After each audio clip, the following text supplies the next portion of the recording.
Our second talk for tonight is called Adapt or Die, the changing landscape of being relevant in business. In this talk, Mark walks us through a vision of a near future where digital automation will change the career path for many traditional functions and the ever increasing need for technical knowledge in areas like finance, marketing, HR, risk, and others.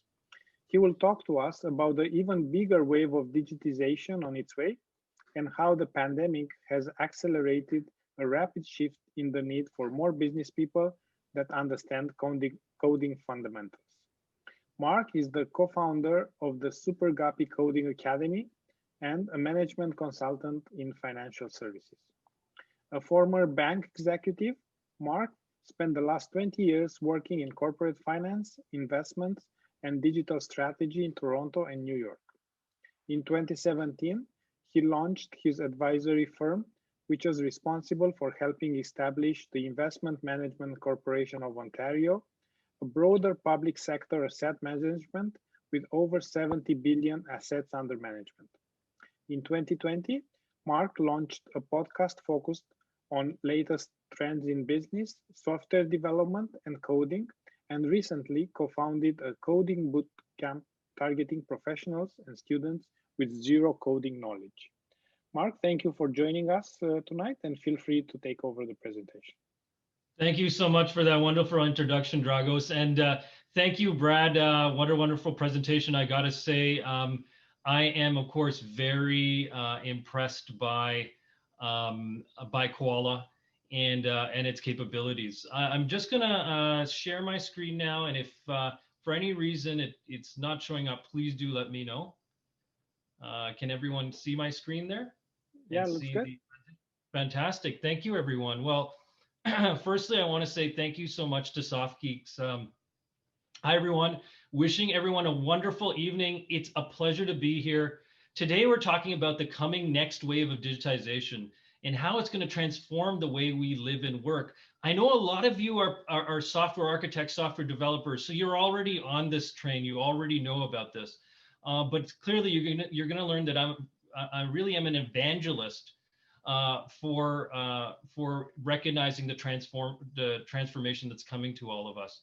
In fact, staying relevant in our careers is going to require us to really think about technology and how we can nurture our skills in technology to be valuable in all aspects of business, as employees, as owners, and as creators.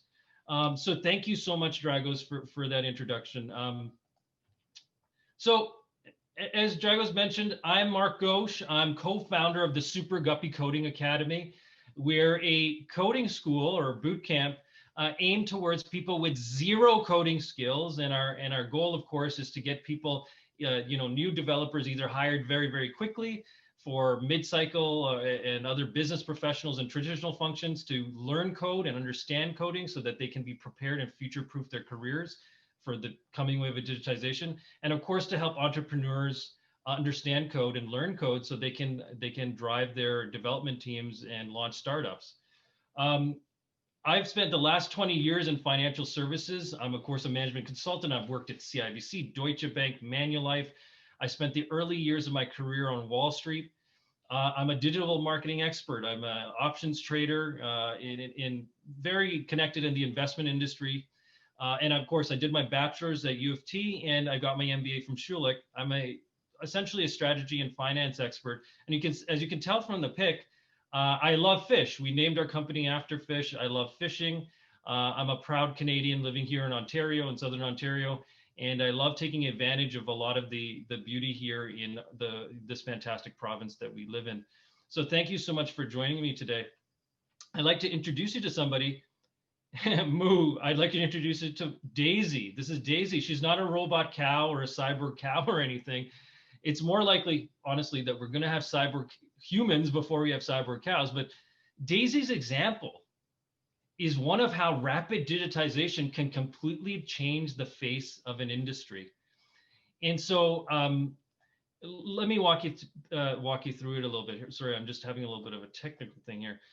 So we're talking about financial services when we talk about digitization. We're talking about e-commerce. We're talking about fractional work, AI.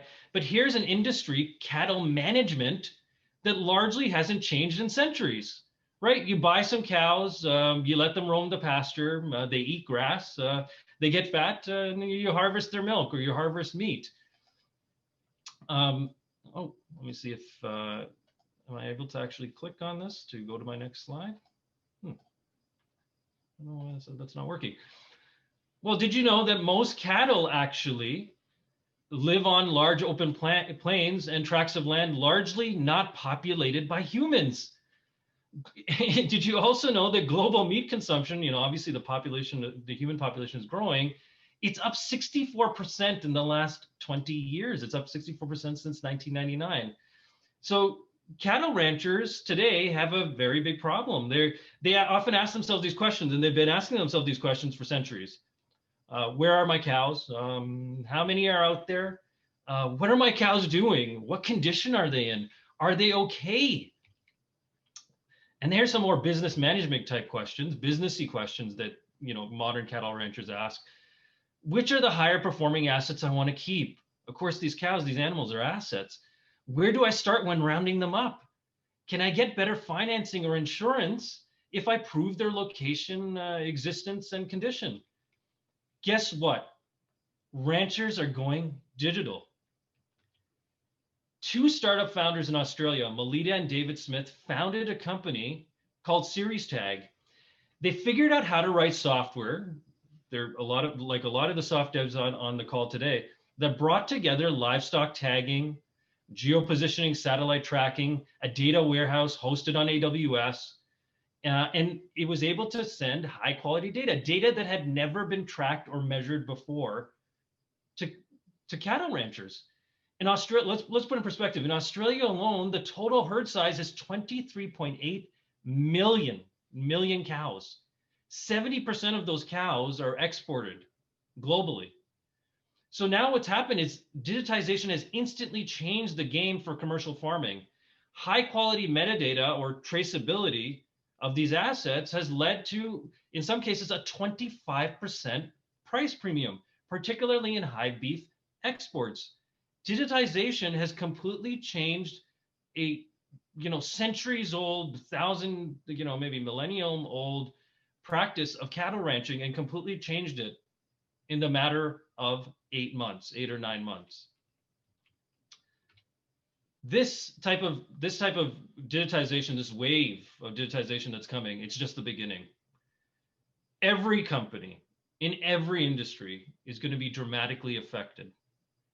And here's a quote just saying just that by Booz & Company, which is a very kind of prestigious old world consulting company, with it's been around for a long time.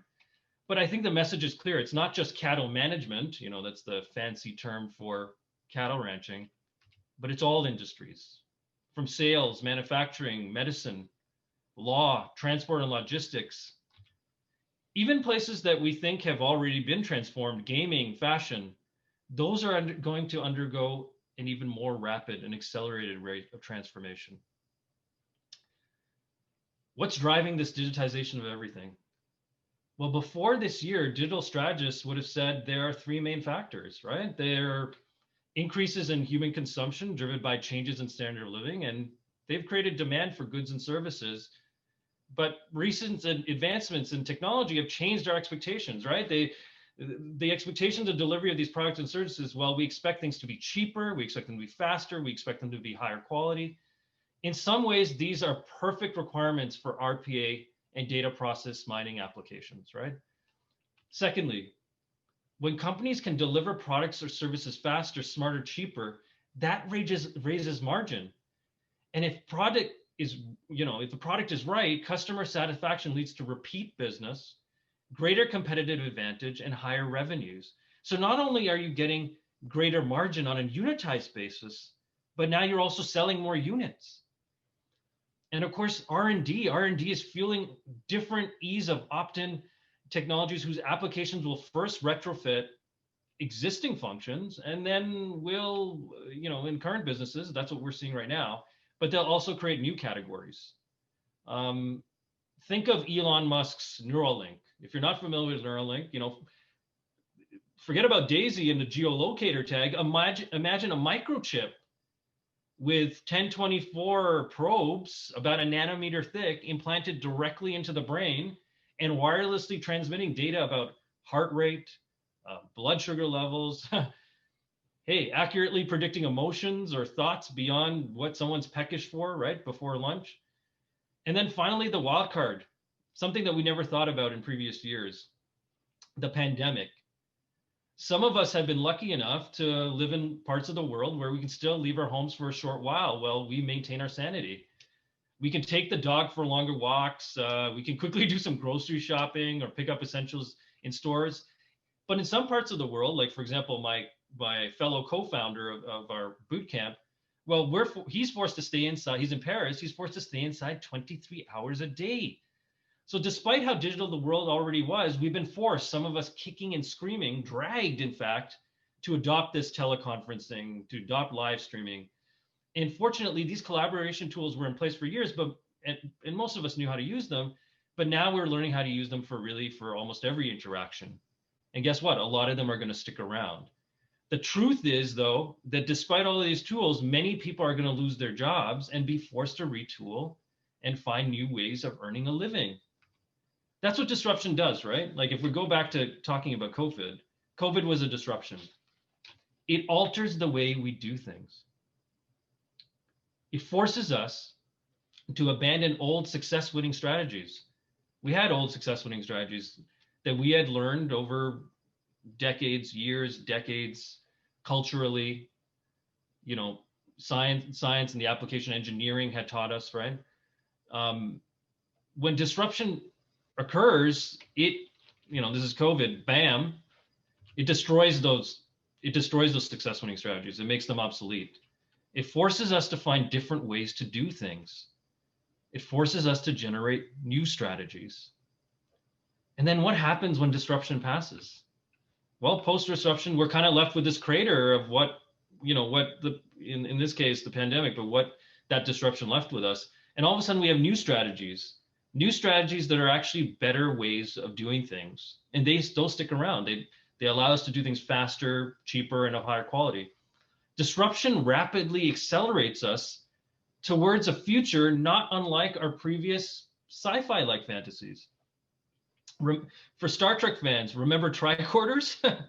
Well, by 2024, there will be 17.7 billion mobile devices out there globally. Yes, we're walking around with little computers, UHD screens, using a myriad of software and hardware networks to run entire marketing campaigns, to do manufacturing runs, heck, entertainment production houses with a touch of a button.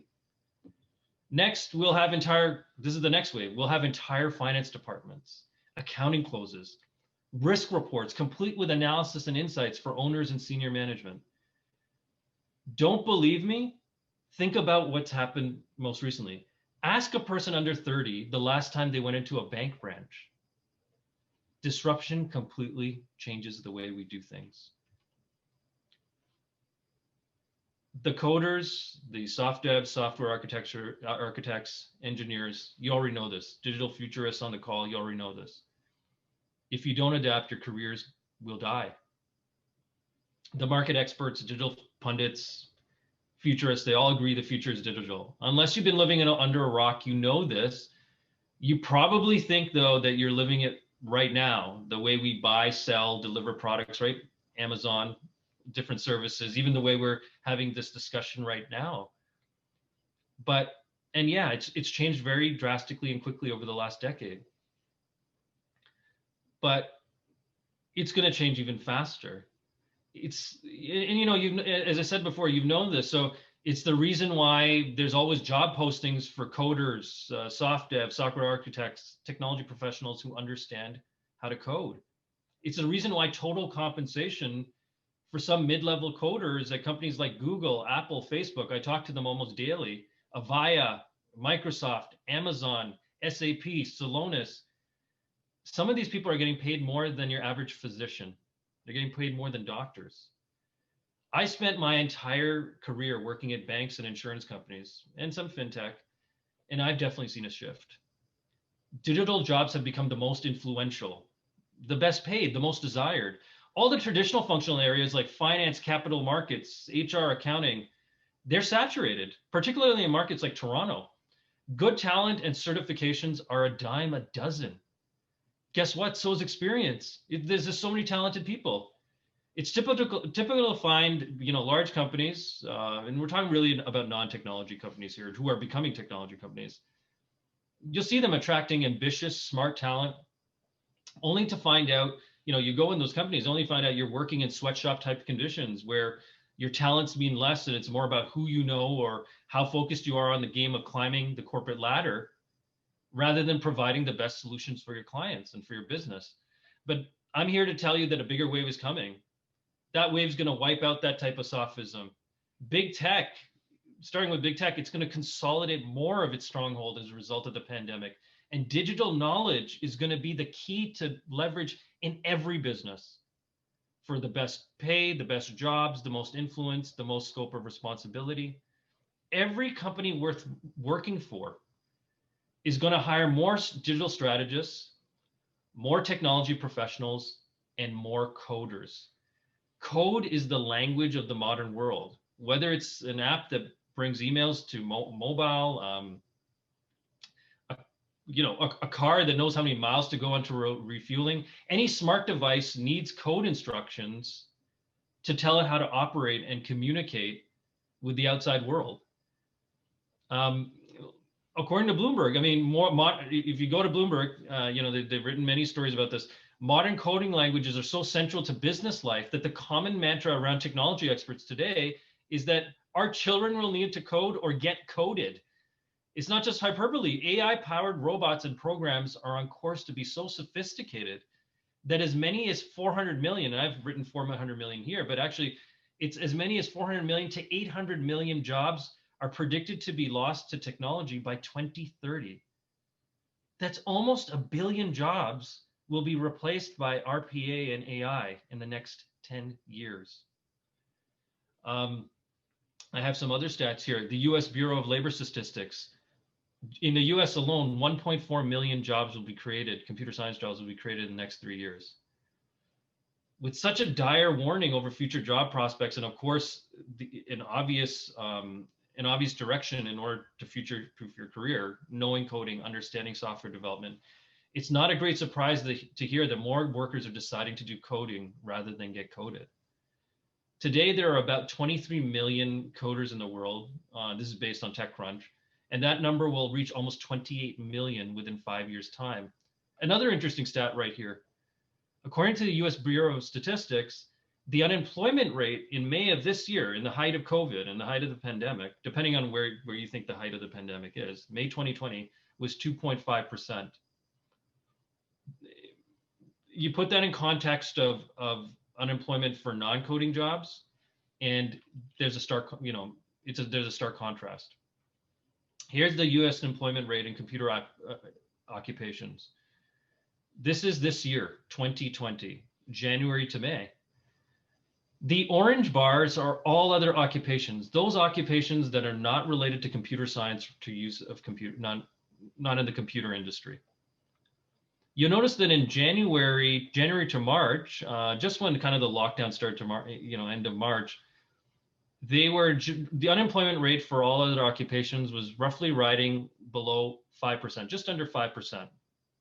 In April, it jumped to 15%. And then in May, it was just under 14%. The blue bars are computer-related occupations. Software architects, engineers, coders, developers, UX designers, technology, digital channel optimizers, you name it, digital consultants. You notice that the unemployment rate for that cohort was relatively unchanged, even in the height of the pandemic. So there's a case for everyone. There's a business case for coding for everyone. Obviously, for the software developers and architects, my message is keep yourself valuable. Keep your skills and tools up to date. Keep playing, keep sandboxing, keep experimenting. Stay up to date with trends and learn in-demand languages. You know, a lot of offshoring is happening. To hedge for that, specialize if required. Specialize in healthcare, coding solutions for healthcare, legal, logistics. Find the low-hanging fruit where you can develop a niche. Remember, your skills are always transferable because you're always learning and keeping up to date with the latest languages and with the latest trends. Read, keep your mind open. For future coders, learn coding skills in languages that are in high demand today, like JavaScript and HTML, and get hired quickly, or Python. And then remember that getting that job quickly, getting experience under your belt is better than being inexperienced but having, like, the most complicated low level languages. So go out and learn languages that will get you a job, and then you can continue to retool and keep upgrading your skills while you're getting paid and while you're gaining experience, because that's just going to make you more valuable. And then, of course, see soft dev, because you will have become a software developer. For business professionals, as I said, I have spent most of my career working at banks and insurance companies. If you're a business professional today, research the digital forecast for your function. May it be risk, HR, trading, accounting, marketing, whatever it is. Learn about the next wave or the next forecasted wave in your specialization and target becoming a person in or roles in that area. Learn how to code or learn how code works, and then pivot to digital. Digital jobs will be the most influential in the next 5 years in your function. I talked to many people through the coding boot camp.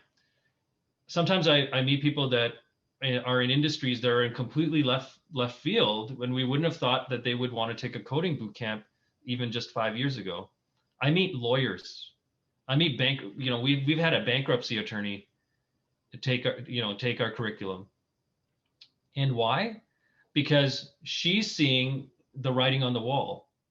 Even though she's a seasoned bankruptcy attorney, what she's realizing is that information asymmetry, knowing the laws about bankruptcy, is not enough to keep her employed and keep her differentiated from the pack, because a lot of the things that she's doing can be automated, and they can use bots and AI to perform the same functions. So if you're a business professional, move towards digital. And the first step to doing that is learning code, or learning how code works. If you're an entrepreneur, this is gonna, you already know this. Don't listen to naysayers. Learn how to code, or learn how code works. Even if you're hiring teams, either domestically or offshore, be prepared to manage dev teams, do code deployment, be prepared to really know stuff about digital aspects of your business. You cannot afford to not know. It's your money, it's your company.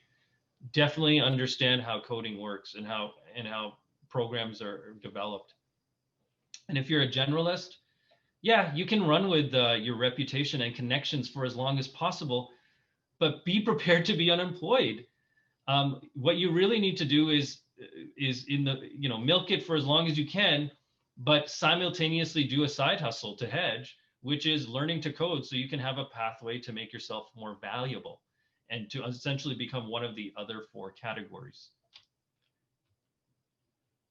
You may think the digital age is here, but even a bigger wave is approaching. For a decade, powerful digital approaches to business life have arrived, but we're now entering an even more rapid and dramatic shift. Learn to code, change your life. And if you're already coding, keep your skills updated, keep learning, keep sandboxing. You're going to become even more valuable in the years to come. Thank you, everyone. It's been a pleasure and an honor to be here, and I'd be happy to answer any questions and to chat a little bit about the future that's coming, the wonderful future that's coming to us. Thanks so much, Dragos. I can ask a question just to get everybody started. So how can somebody get into the coding? For example, I went to university, I worked to so many companies before, and now I can write code.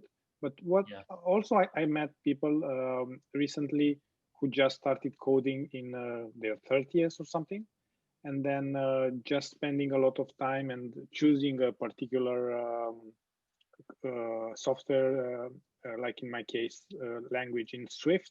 They were able to actually start building apps and actually getting a job after not a long time. But how can somebody do that? What would be your suggestion? Thank you, Drags. I think that if you want to start coding, it's a three-pronged approach. One is determine what your end goal is. So if your end goal is to actually get a coding job and get hired, then find out what languages are highly in demand. Like you're saying, Swift, Python, JavaScript is still a very ubiquitous and in-demand language. That's the first approach, the first part of the approach, the first prong. The second prong is figure out your channel or delivery of getting the knowledge of how you're going to learn. There are multiple ways to get the knowledge. One is there are, of course, traditional institutions that do four-year degrees, which a lot of us have done. I've of course done that as well, but they can be very expensive. And of course, the time to market, your go-to market for yourself, for your services, can be longer. There's an experience in that. If you're, I know people who are fresh grads out of high school who are going to university.